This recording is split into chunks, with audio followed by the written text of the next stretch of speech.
भूत या बाथटब। समीर का परिवार पुणे में रहता था। मई जून का महीना था। समीर अपने पापा से स्विमिंग पूल में जाने की जिद कर रहा था। पापा, आज वाटर पार्क चलते हैं, बहुत गर्मी लग रही है। बेटा, मुझे ऑफिस का काम करना है, अगले संडे चलेंगे। वैसे भी आज पैसे भी नहीं हैं। मम्मी देखना जरा, पिछली बार भी पापा ने यही कहा था कि अगली बार चलेंगे। आज जब अगली बार आ गया तो कह रहे हैं और अगली बार चलेंगे। इन्हें हमारे साथ कहीं घूमने जाना पसंद है ही नहीं। ऑफिस वाली सोनिया के साथ पता नहीं कहाँ कहाँ घूम कर आते हैं, मॉल में, वाटर पार्क में, रेस्टोरेंट में। आकांक्षा, तुम बात बात में सोनिया को बीच में क्यों ले आती हो? समीर, मैं ऐसा करता हूँ कि एक बड़ा वाला बाथ टब ले आता हूँ। तुम उसमें बर्फ का पानी भर लेना और लेटे रहना, बिल्कुल गर्मी नहीं लगेगी। मुकेश शाम को जाकर एक बड़ा सा बाथ टब ले आया।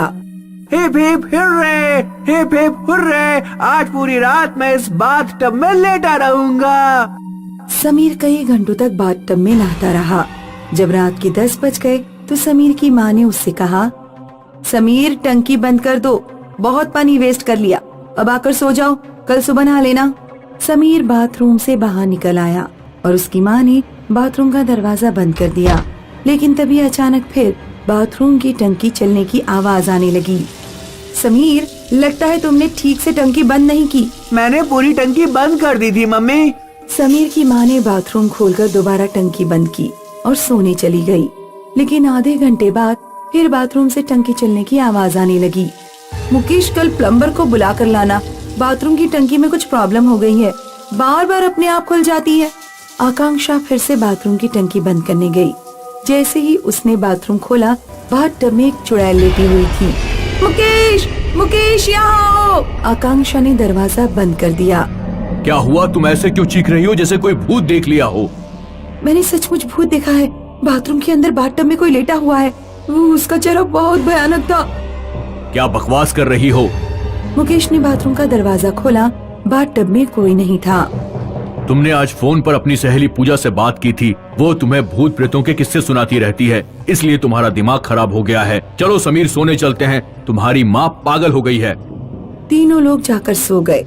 अगले दिन समीर सुबह 5 बजे ही उठ गया। उसे बाथ टब में जाकर लेटने की जल्दी थी। समीर ने कान में हेडफोन लगा लिया और टब में लेटकर आंखें बंद कर लीं। अचानक समीर को लगा कि किसी ने उसका पैर छुआ। जब उसने आंखें खोली तो टब में उसके सामने एक चुड़ैल बैठी हुई थी। मुकेश और आकांक्षा को समीर के चिल्लाने की आवाज सुनाई दी। पापा, भूतनी, पापा, भूतनी, बचाओ, बचाओ, पापा, भूतनी। आकांक्षा और मुकेश जब तक बाथरूम में पहुँचे, भूतनी गायब हो चुकी थी। समीर अपनी आंखें हाथों से ढककर चिल्ला रहा था। आंखें खोलो बेटा, यहाँ कोई भूतनी नहीं है। पापा, वो यही मेरी टांगों के पास बैठी हुई थी। पापा। समीर की टांग पर नाखून का एक बड़ा निशान था, जिससे खून छलक रहा था। मुकेश, तुम किसी झाड़ फूक करने वाले को बुला कर लाओ। कल मैंने एक चुड़ैल देखी और आज समीर ने। दोनों लोगों की आंखें तो धोखा नहीं खा सकती ना। मैं इन भूत प्रेतों पर विश्वास नहीं करता। लेकिन मैं करती हूँ। भगवान न करे कि हमारे घर कुछ अनहोनी हो जाए। दूध की डेयरी के पास जो चर्च है ना, उसके पादरी को बुला लाओ, शायद वो कुछ कर सके। मुकेश चर्च के पादरी को बुला कर लाया। पादरी ने घर के चारों कोनों में अपना पवित्र जल छिड़का और बाथरूम में एक क्रॉस टांग दिया। उम्मीद करता हूँ कि आपके घर किसी बुरी आत्मा का प्रवेश न हो। ईश्वर पर भरोसा रखो। इतना कहकर पादरी चला गया। उस रात जब आकांक्षा और समीर सो गए तो मुकेश चुपचाप बिस्तर से उठा और बाथरूम में गया। उसने बाथरूम का दरवाजा अंदर से बंद कर लिया और बाथ टब में लेट गया। कई घंटे बीत गए। मुकेश को झपकी आने लगी। तभी अचानक चुड़ैल ने पीछे से मुकेश का गला पकड़ लिया। छोड़ो, छोड़ो मुझे, छोड़ो मुझे, कौन हो तुम? छोड़ो मुझे, छोड़ो। बाहर आकांक्षा की आंख खुल गई। उसने देखा कि मुकेश बिस्तर पर नहीं है। वो तुरंत उठकर बाथरूम की तरफ गई। अंदर से मुकेश के चिल्लाने की आवाज आ रही थी। मुकेश, दरवाजा खोलो। मुकेश, मुकेश, दरवाजा खोलो प्लीज। अंदर से दरवाजा नहीं खुला। आकांक्षा ने कुर्सी से दरवाजा तोड़ दिया। उसने देखा कि मुकेश घायल और बेहोश हुआ टब में पड़ा है। आकांक्षा और समीर मुकेश को हॉस्पिटल लेकर गए। अगले दिन मुकेश को होश आया। मुकेश, तुम वो बाथटब कहाँ से लेकर आए थे? मैंने इसे सेकंड हैंड एक दुकान से खरीदा था। हे भगवान, इतनी कंजूसी! नया टब खरीद लिया होता तो। आकांक्षा उस दुकान पर गई जहाँ से मुकेश ने टब खरीदा था। उसने दुकान वाले से टब के बारे में पूछताछ की। दुकान वाले ने बताया कि उसने वो टब न्यू लाइट कॉलोनी के एक मकान से खरीदा था। आकांक्षा ने मकान का एड्रेस ले लिया और न्यू लाइट कॉलोनी पहुंची। आकांक्षा को उस घर में एक बूढ़ी औरत मिली। आकांक्षा ने मोबाइल पर उस बूढ़ी औरत को टब का फोटो दिखाया। बूढ़ी औरत फोटो देखकर रोने लगी। इस टब में मेरी बेटी नहाती थी। वो एक लड़के से बहुत प्यार करती थी, लेकिन उस लड़के ने उसे धोखा देकर किसी और से शादी कर ली।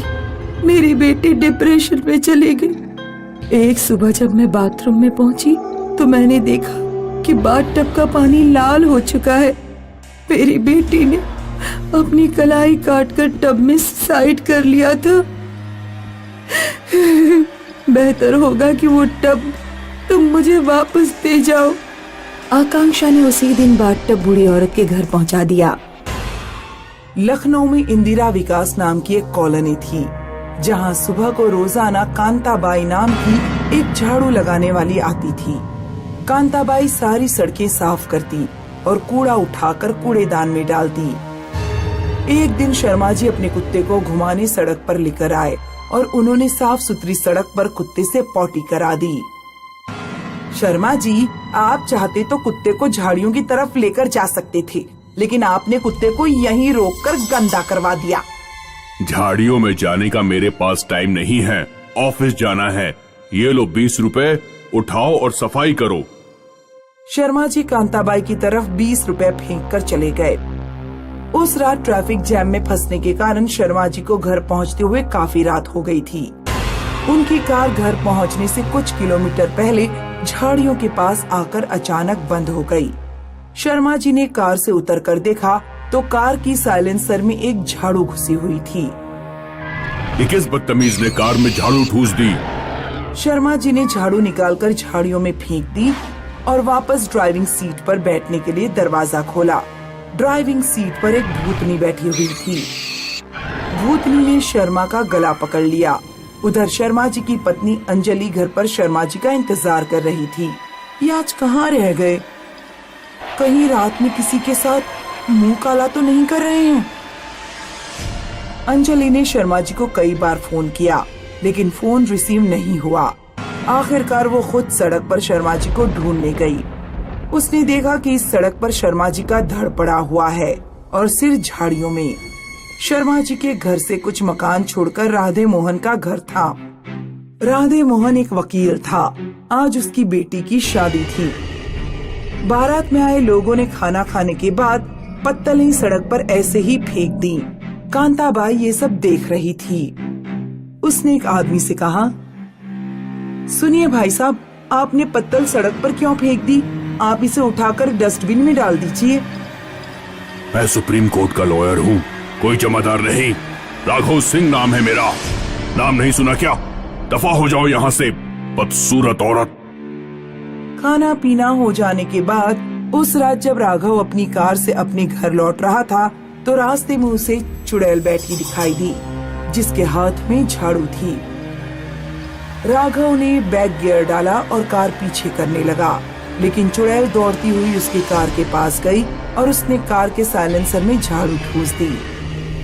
राघव ने कार का दरवाजा और विंडो अंदर से लॉक कर लिया। मुझे गंदगी बिल्कुल पसंद नहीं है। चुड़ैल ने हाथ मारकर शीशा तोड़ा और राघव को पकड़कर बाहर खींच लिया। राघव की पत्नी अभी भी पार्टी में औरतों से बातें करने में बिजी थी। उसके पास राघव का फोन आया। Hello Raghav, hello. राघव की पत्नी को फोन पर राघव के चीखने चिल्लाने की आवाजें सुनाई दी। हेलो राघव, क्या तुम मुझे सुन पा रहे हो? पत्नी को फोन पर केवल झाड़ू झाड़ू सुनाई दे रहा था। वो तुरंत कार से अपने घर की ओर गई। रास्ते में उसने राघव की लाश पड़ी देखी। राघव का धड़ सड़क पर था और सिर ड्राइविंग सीट पर पड़ा हुआ था। राघव के अंतिम संस्कार के बाद पुलिस उसकी पत्नी से पूछताछ करने पहुंची। मैडम, पार्टी वाली रात में जो कुछ भी हुआ उसे हमें साफ साफ बताइए। पार्टी वाली रात सब कुछ ठीक था। फिर अचानक से राघव का फोन आया। वो फोन पर झाड़ू झाड़ू चिल्ला रहा था। पुलिस ने शर्मा और राघव दोनों की मौत की जांच की, लेकिन पुलिस के हाथ कुछ भी नहीं लगा। कॉलोनी के लोग बहुत डरे हुए थे, क्योंकि 2 दिन में 2 लोग मारे जा चुके थे। शर्मा जी की पत्नी अंजलि ने भी राघव की पत्नी का स्टेटमेंट न्यूज़पेपर में पढ़ा। झाड़ू से मुझे याद आया कि संजय ने उस दिन झाड़ू लगाने वाली कांताबाई से बात की थी। अंजलि ने सीसीटीवी कैमरा चेक किया। उसने देखा कि उसका पति सड़क पर एक नोट फेंक कर चला गया था और कांताबाई ने वो नोट उठाकर गुस्से में फाड़कर कूड़ेदान में फेंका था। एक शाम जब कांताबाई सफाई करके अपने घर लौटने लगी तो अंजलि ने उसका पीछा किया। अंजलि ने देखा कि कांताबाई अपने घर के अंदर पहुंचने के बाद एक चुड़ैल बन गई है। जो भी धरती पर कूड़ा फैलाएगा मैं उसे जिंदा नहीं छोड़ूंगी। तो इसी ने मेरे पति को मारा और राघव सिंह को भी। अंजलि चुड़ैल को मारने का तरीका पता करने के लिए एक तांत्रिक के पास गई। तांत्रिक ने अंजलि को हनुमान के नारंगी रंग में रंगा एक त्रिशूल दिया और उससे कहा, इस त्रिशूल को चुड़ैल की पीठ में भोंक कर तुम उसे मार सकती हो, लेकिन त्रिशूल तभी असर करेगा जब चुड़ैल सड़क पर कोई गंदगी फैलाकर अपने ऊपर पछतावा कर रही हो। तुम्हें किसी तरह उससे सड़क गंदी करवानी होगी। अगले दिन जब कांताबाई कॉलोनी में सफाई करने आई तो अंजलि उसके पास एक बड़े भगोने में रायता भर कर ले गई। सुनो कांताबाई, आज पूर्णमासी है और पूर्णमासी को हमारे परिवार में रायता दान करने की प्रथा है। इसे अपने घर ले जाओ। कांताबाई के मना करने पर भी अंजलि ने बड़ा भगोना कांताबाई को थमा दिया। कांताबाई से भगोना नहीं संभला और सारा रायता सड़क पर फैल गया। कांताबाई अपने असली चुड़ैल के रूप में आकर रोने लगी। मैंने ये क्या कर दिया, सड़क गंदी कर दी। अंजलि उसी समय तुरंत तांत्रिक का दिया त्रिशूल लेकर आई और उसने त्रिशूल चुड़ैल के पेट में भोंक दिया।